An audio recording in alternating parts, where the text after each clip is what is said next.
নমস্কার বন্ধুরা, আমি অরুন্ধতী আর আপনাদের অরুন্ধতীর গল্পকথা চ্যানেলে স্বাগতম। আপনাদের জন্য থাকছে রূপকথার গল্প পরীর বন। এই সময়ের কথা, একটি জাদুকরী অরণ্য ছিল যেখানে সবকিছুই রহস্যময় এবং মনোমুগ্ধকর ছিল।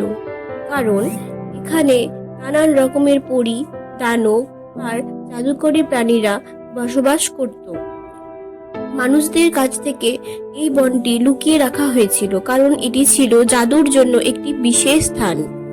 বনের পাশে একটি ছোট্ট গ্রাম ছিল, সেখানে একটি ছোট্ট মেয়ে বাস করত। মেয়েটির নাম ছিল মেঘলা। মেঘলা ছিল গ্রামের একটি মিষ্টি মেয়ে, যার একটি অদ্ভুত স্বপ্ন ছিল।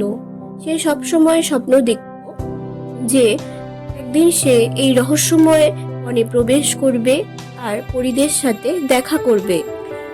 একদিন মেঘলা একা একা বনের পাশে হাঁটতে হাঁটতে হঠাৎ একটি ঝিলমিল করা আলো দেখতে পেল। কৌতূহলী হয়ে সে আলোর দিকে এগিয়ে গেল। সামনে এসে দেখলো একটি সোনালী রঙের ছোট্ট দরজা খোলা। দরজার ওপার দিয়ে সে একটি আশ্চর্য সুন্দর জগতে প্রবেশ করলো, যেখানে রং বেরঙের ফুল আর গাছের শাখাগুলো হীরের মতো জ্বলজ্বল করছিল। এখানে মেঘলা দেখা পেল বনপরীদের রানী, যার নাম ছিল এলিনা। এলিনা মেঘলাকে বলল যে তুমি বিশেষ একজন মেয়ে, কারণ তুমি আমাদের বনের সুরক্ষার চাবি নিয়ে এসেছো। মেঘলা অবাক হয়ে জিজ্ঞেস করলো, আমি কিভাবে? রানী বলল, তোমার বিশুদ্ধ হৃদয় আর সাহস আমাদের বনকে বিপদের হাত থেকে রক্ষা করতে পারে। এই বলে এলিনা মেঘলাকে একটি জাদুর কাঠি দিল, যা শুধুমাত্র মেঘলার ভালো মন আর ভালোবাসার শক্তিতে কাজ করবে। মেঘলা সেই জাদুর কাঠি দিয়ে পরীদের সাথে মিলে বনকে এক বড় দানবের আক্রমণ থেকে রক্ষা করলো, যে বনকে ধ্বংস করতে চেয়েছিল। এই ঘটনার পর মেঘলা আর বনপরীদের মধ্যে গভীর বন্ধুত্ব গড়ে উঠল।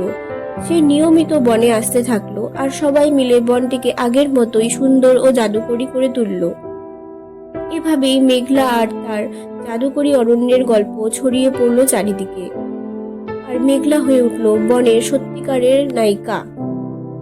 আপনাদের যদি গল্পটি ভালো লেগে থাকে তাহলে প্লিজ সাবস্ক্রাইব করুন, আর এই গল্পটির দ্বিতীয় পর্ব পেতে হলে বেল আইকনটি অবশ্যই ক্লিক করবেন।